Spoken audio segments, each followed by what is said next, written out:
Hey, I'm just walking along with my coffee and I got all these thoughts, Look at the sky, it's so pretty. So, I just saw a truck, right? And it was some kind of cleaning company. The truck was really cute. It was green, like a teal color with red. And it had, it said Zam, Pow, Boom, like a comic book almost. And I just saw the driver parking. And I'm thinking, I wonder if he likes his job. Because I don't know, I just got a sense, a vibe from him as he was parking that he really loves what he does. But he necessarily doesn't like maybe his boss or that particular company. But I just feel like, I could be totally wrong. But I don't know. I tend to be right about a lot of things like this. So that's the vibe I got anyway. And then it just got me thinking, I'm sure that's true for a lot of people. I should do an interview with people and see the results, but I would guess that a lot of people actually like what they do. They probably just don't particularly enjoy who they work for, or there's probably aspects of the company or the location or things like that they don't like, but not particularly the job itself. And it just got me thinking, what if we all, the whole world, I'm a dreamer, what if we all did what if we all created our own industry? Because I believe it's possible, if you believe it's possible. Hey. And we just create our own corporations. Hold on, there's some people next to me. Hold up.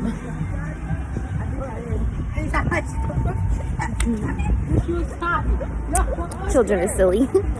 So if we all create our own organization, then that will raise the frequency of the world so hard, because then everyone will be doing what they love, and they can, if they don't like something, they can change it.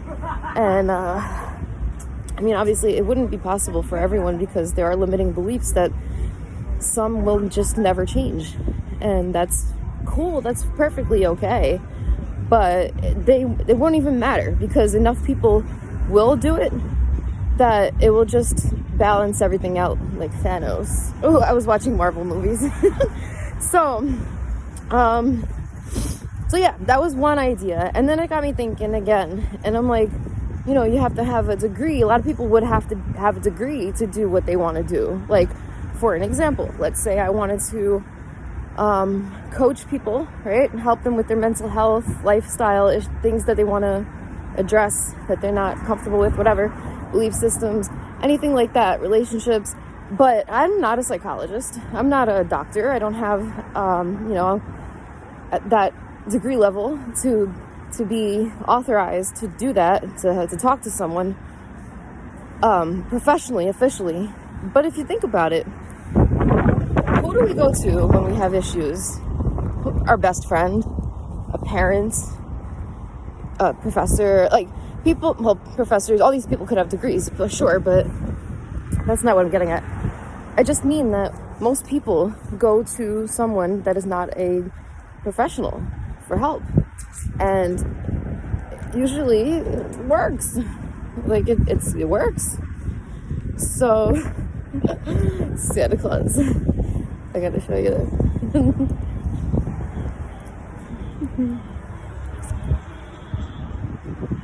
Can you see him? What's up, Santa? Merry Christmas. Oh, this coffee's just spilling down my hand and it's so warm.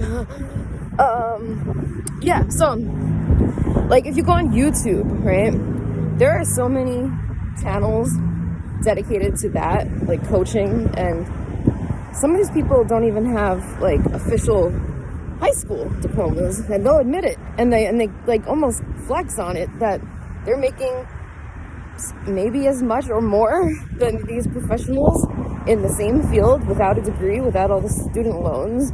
And it's legal because all you have to do is type on the bottom that I am not a licensed professional.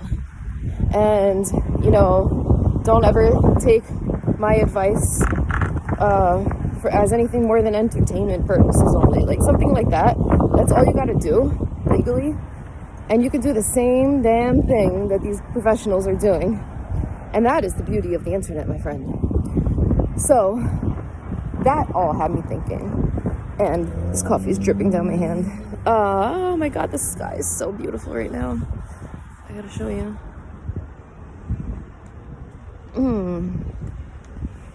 Whoa, my hand's freezing. So that had me thinking.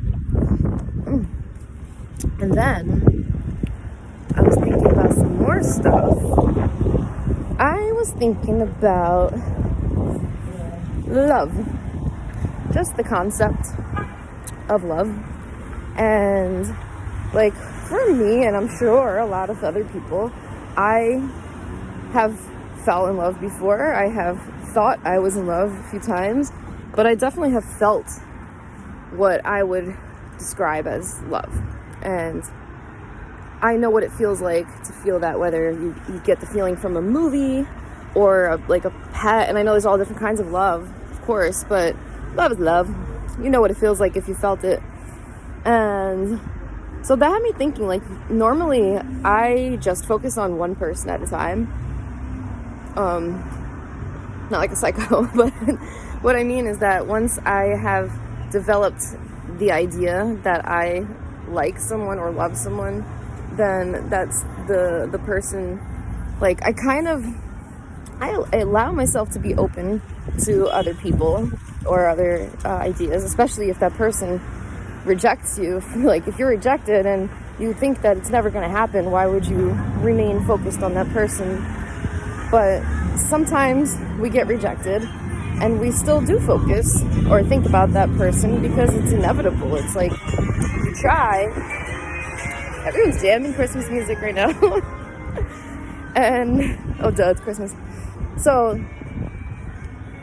you know, you might try to shake the thought of them or just get it out of your head. And the thoughts keep popping up, or you'll dream about them, and then it's like, shit, I just forgot about you, and then you came up in my dream, like, damn you. But, so for me, I usually, like, tend to put my energy into one person at a time, because it just, I don't know, it just makes sense to me. If I already picked someone, it's like, really bad example, but it's like being bisexual. You can like men and women or whoever, but once you found someone that you fancy, then it doesn't matter. Like, all the rest of the variables no longer exist, or they don't matter as much anymore. So, where the hell was I trying to go with that? So this concept, I'm realizing, is very limiting.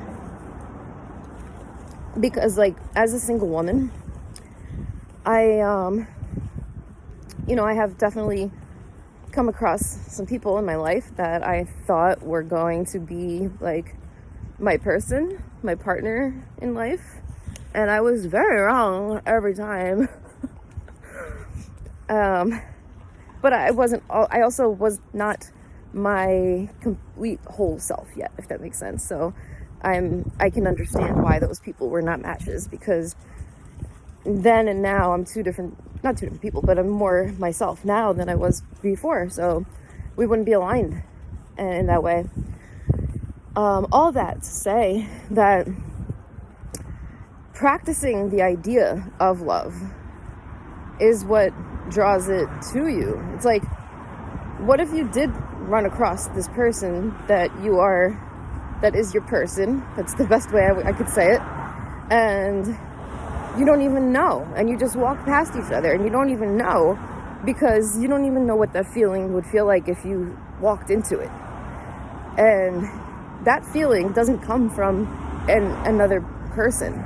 That's a feeling that you have to develop within yourself. You have to know what it feels like in order to feel it.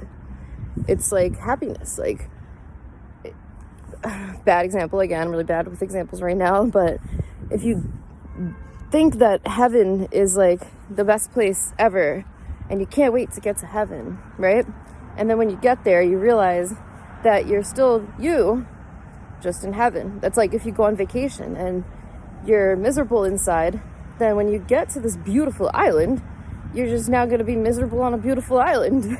So finding that resonance in you on your own, I mean, we can but we can get to that feeling by having experiences with all kinds of things. Even just practicing generosity. Generosity is a huge branch of love. If you can be generous to someone just because you feel like it, not because you want something back or because they did something first. If you're just feeling generous today and you want to do something nice for someone, even a stranger, and just do it, like, just for the sake of extending that resonance. And I promise it will come back to you tenfold. And that's just one example. And that is essentially the law of attraction in action with anything. So, yeah. That's basically my thoughts for the past 4 blocks. Bye!